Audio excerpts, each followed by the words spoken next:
മർക്കോസിന്റെ സുവിശേഷം 14-ാം അധ്യായത്തിൻ്റെ 54-ാമത്തെ വാക്യം. പത്രോസ് മഹാപുരോഹിതന്റെ അരമനയ്ക്കകത്തോളവും അവനെ ദൂരവേ അനുഗമിച്ചു. ഭൃത്യന്മാരോട് ചേർന്ന് തീ കാഞ്ഞുകൊണ്ടിരുന്നു. ജീവവചന പ്രഭാത ധ്യാന ചിന്തയുടെ കേൾവിക്കാർക്ക് അനുഗ്രഹീതമായ ഒരു പ്രഭാതം ആശംസിക്കുന്നു. അഭിനയവും അനുഗമനവും എന്നൊരു വിഷയമാണ് നാം ചിന്തിക്കുന്നത്. കൂടപ്പിറപ്പുകളെ അടുത്തുണ്ടെങ്കിലും ദൂരെയായിരിക്കുന്ന ഒരവസ്ഥ ആത്മീയ നിലവാരത്തിന് യോജ്യമായ കാര്യമേ അല്ല. ഹൃദയം കൊണ്ട് അകലം വിട്ട് പിൻപറ്റുക എന്നത് നാശത്തിന്റെ പാതയിലേക്കുള്ള കാൽച്ചുവടുകളാണ് എന്നുള്ളതാണ് തിരുവചനം നമ്മെ ഉപദേശിക്കുന്നത്. അകലം വിട്ട് അനുഗമിക്കുക എന്നതിൽ ചില ജഡീക താല്പര്യങ്ങൾ അടങ്ങിയിട്ടുണ്ട്. ഹൃദയം കൊണ്ടൊപ്പമില്ലെങ്കിലും ഞാൻ കൂടെയുണ്ട് എന്ന് തെളിയിക്കുവാൻ നല്ല വഴി ദൂരവേ അനുഗമിക്കുക എന്നതാണ്. യേശുക്രിസ്തുവിനെ പടയാളികൾ പിടിച്ചുകൊണ്ട് മഹാപുരോഹിതന്റെ മുൻപാകെ വിസ്താരത്തിന് നിർത്താൻ കൊണ്ടുവന്നപ്പോൾ അതുവരെ കൂടെയുണ്ടായിരുന്ന ഗത്സമന വരെയുള്ള യാത്രയിൽ ഹൃദയം കൊണ്ടും ശരീരം കൊണ്ടും ഒപ്പം നടന്നിരുന്ന പത്രോസ് ഗത്സമന മുതൽ മഹാപുരോഹിതന്റെ അരമനയ്ക്കകത്തോളവും യേശുവിനെ ദൂരവേ അനുഗമിച്ചിരുന്നു. അന്ത്യം വരെ ഏത് പ്രതിസന്ധിയിലും അടുത്തിരിക്കേണ്ടവൻ അല്പം അകലം വിട്ട് പിന്തുടരുന്നു. ഇപ്പോൾ കർത്താവിനും പത്രോസിനും ഇടയിൽ കർത്താവിന് വേദന പകരത്തക്ക നിലയിൽ, കർത്താവിനെ തള്ളിപ്പറയത്തക്ക നിലയിൽ ഒരകലം പത്രോസ് സൂക്ഷിച്ചിരുന്നു.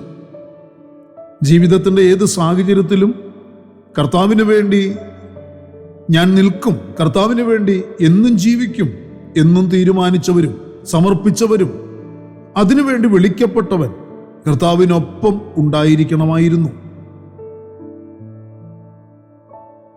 എന്നാൽ അതിന് വിപരീതമായിരുന്നു സംഭവിച്ചത്.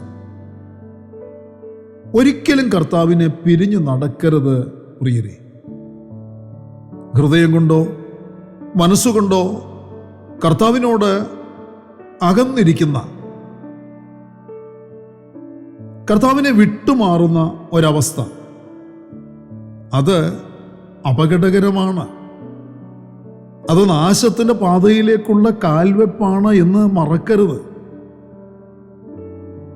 73-ാം സങ്കീർത്തനത്തിൽ ഓർപ്പിക്കുന്നത് യഹോവേ നിന്നോട് അകന്നിരിക്കുന്നവർ നശിക്കും എന്നുള്ളതാണ്. എപ്പോഴും സത്യാരാധനയ്ക്ക് വേണ്ടി പാരമ്പര്യവും പൗരോഹിത്യ ആചാര ക്രമങ്ങളും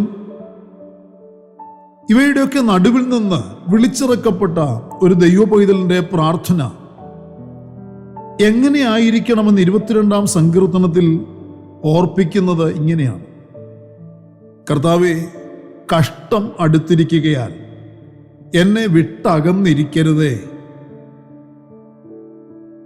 വിളിച്ചപേക്ഷിക്കുമ്പോൾ ഉത്തരമരുളുന്നവനും കൂടെയിരിക്കുന്നവനും ഞാൻ നിന്നോടുകൂടെയുണ്ട്, ഭയപ്പെടേണ്ട എന്ന് അരുളി ചെയ്തവനെ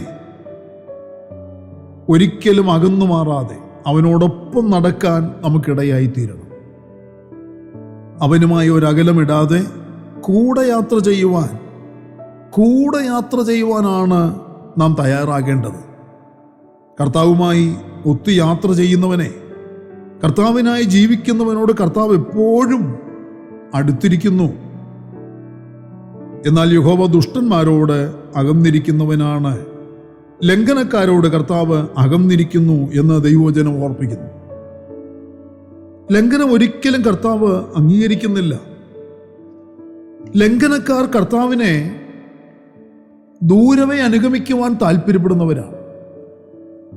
കർത്താവിനും നമുക്കും ഇടയിൽ നാം സൂക്ഷിക്കുന്ന അകലം എടുത്തു മാറ്റുമെങ്കിൽ കർത്താവ് നമ്മോട് അടുക്കുവാൻ ഇടയായിത്തീരും. തന്നെയുമല്ല, നാം പത്രോസിനെ പോലെ കർത്താവിൻ്റെ നോട്ടത്തിൽ തെറ്റി ഒഴിഞ്ഞു മാറാതെ മാറിയിരുന്ന് അനുതപിച്ച് കരയുമെങ്കിൽ, ലംഘനം ഏറ്റുപറഞ്ഞ് ഉപേക്ഷിക്കുമെങ്കിൽ അവൻ നമ്മുടെ ലംഘനങ്ങളെ നമ്മോട് അകറ്റിക്കളയുവാനിടയാകും.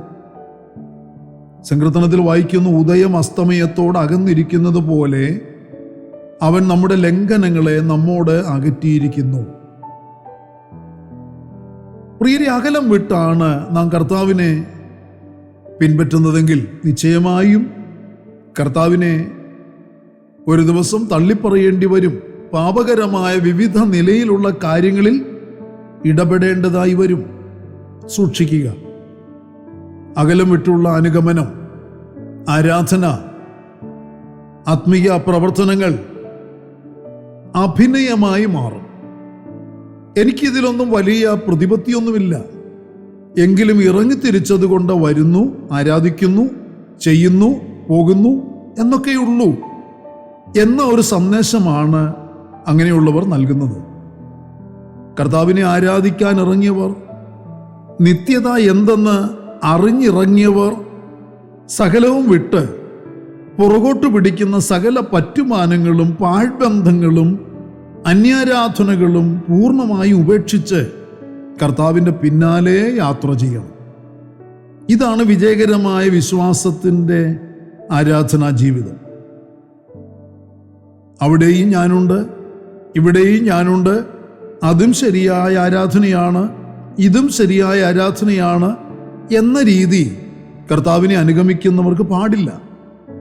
പൂർണ്ണമായും ഒരുവൻ എപ്പോൾ ആത്മാർത്ഥമായി ആത്മാവിലും സത്യത്തിലും വേർപെട്ട ആരാധന അർപ്പിക്കുന്ന ജീവിതം നയിച്ചു തുടങ്ങുമോ, ചോദ്യം ഉന്നയിക്കാതെ, സംശയവിചാരം ഉയർത്താതെ ദൈവവചനമായി തന്നെ ദൈവവചനം കൈക്കൊള്ളും എന്ന് തീരുമാനിക്കുന്നുവോ, അപ്പോൾ മാത്രമേ യഥാർത്ഥമായി കർത്താവിനെ സ്നേഹിക്കുന്നുള്ളൂ, അകലമിടാതെ കർത്താവിനെ പിൻപറ്റുന്നുള്ളൂ എന്ന് തിരിച്ചറിയണം. അതുകൊണ്ട് കൂടപ്പുറപ്പുകളെ, നാം വിട്ടുകളയാതെ ഹൃദയത്തിൽ സൂക്ഷിക്കുന്ന ദൈവവചനത്തിൻ്റെ വ്യവസ്ഥയ്ക്ക് എതിരായുള്ള ചില പ്രമാണങ്ങളോ അനുഷ്ഠാനങ്ങളോ ആചാരങ്ങളോ ബന്ധങ്ങളോ ഒക്കെ നാം കർത്താവിനെ ദൂരവേ അനുഗമിക്കുവാൻ പ്രേരിപ്പിക്കുന്ന, നിർബന്ധിക്കുന്ന നിലവാരമുള്ളതാകാം. അങ്ങനെയെങ്കിൽ നാമും അഭിനയ വിശ്വാസികളായി അധപ്പതിക്കും. നമുക്ക് അഭിനയം വേണ്ട, യഥാർത്ഥമായ ദൂരമില്ലാത്ത അനുഗമനം മതി എന്ന് തീരുമാനിക്കാൻ ഇടയായി തീരട്ടെ. പ്രാർത്ഥനയ്ക്കായി നമ്മുടെ കണ്ണുകളെ അടയ്ക്കാം. പരിശുദ്ധനായ ഞങ്ങളുടെ സ്വർഗീയ കർത്താവേ, നല്ല ഒരു ദിവസം ദാനം തന്ന വൻകൃപകൾക്കായി സ്തോത്രം. കർത്താവേ, ഞങ്ങളുടെ ആത്മീയ ജീവിത നിലവാരത്തിൽ ഞങ്ങൾ പലപ്പോഴും വ്യത്യസ്തമായ സാഹചര്യങ്ങളോ സന്ദർഭങ്ങളോ ഒക്കെ മുഖാന്തരം അകലം വിട്ട് അനുഗമിക്കുന്ന വിശ്വാസികളായി തീർന്നിട്ടുണ്ട്. ഞങ്ങളോട് ക്ഷമിക്കണമേ. എന്നാൽ ഇന്ന് പകലിൽ ദൈവവചന കേൾവിയാൽ ഞങ്ങൾക്കൊരു മാനസാന്തരം ഉണ്ടായി. കർത്താവേ, ഞങ്ങൾ അകലമിടാതെ അങ്ങയെ അനുസരിച്ച് അനുഗമിക്കുന്നവരായി തീരുവാൻ, അപ്രകാരമുള്ള ഒരു ആത്മീയ ജീവ നിലവാരം കൈവരിച്ച് കർത്താവിൻ്റെ കൂടെ നടക്കുവാൻ ഞങ്ങളെ പ്രാപ്തരാക്കണമെന്ന് പ്രാർത്ഥിക്കുന്നു. സമർപ്പിച്ച പ്രാർത്ഥിക്കുന്ന മക്കളുടെ മേൽ ആരോഗ്യവും സൗഖ്യവും സമാധാനവും സന്തോഷവും ഇന്ന് പകലിൽ നിങ്ങളുടെ കുഞ്ഞുങ്ങളുടെ ശരീരാത്മദേഹി മണ്ഡലങ്ങളുടെ മേൽ നിറച്ചു കൊടുത്ത് അനുഗ്രഹിക്കണം. ദൈവ കരുണ ഞങ്ങൾ ചോദിക്കുന്ന കർത്താവേ, അങ്ങയുടെ ദയ ഞങ്ങളെ വിട്ടുമാറുകയില്ലെന്ന് ദൈവജനം പറയുന്നത്. ആ ദയയുടെ ആസ്വാദ്യത അനുഭവിച്ച് ഇന്ന് പകൽ നന്ദി അർപ്പിച്ച് ആരാധിക്കുവാൻ, ജീവിക്കുവാൻ, പ്രവർത്തിക്കുവാൻ ഞങ്ങളെ സഹായിക്കണം. അതിനായി ഞങ്ങൾ സമർപ്പിക്കുന്നു. പ്രാർത്ഥന കേട്ടവൻ കൃപയ്ക്കായി സ്തോത്രം. സകലതും ഞങ്ങൾക്ക് വേണ്ടി ജീവൻ തന്ന യേശു കർത്താവിൻ്റെ ധന്യമായ നാമത്തിൽ താഴ്മയോട് അപേക്ഷിക്കുന്ന പച്ച ദയ തോന്നി കേൾക്കുമാറാകണമേ.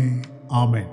പ്രിയരെ, വചനങ്ങളാൽ പരിശുദ്ധനായ ദൈവം എല്ലാവരെയും അനുഗ്രഹിക്കട്ടെ. നമ്മുടെ വാഴ്ത്തപ്പെട്ട കർത്താവിൻ്റെ വരവ് അടുത്തിരിക്കുന്നതിനാൽ അവൻ്റെ വരവിന് വേണ്ടി നമുക്ക് ഒരുങ്ങി കാത്തിരിക്കാം. മാറാനാഥ.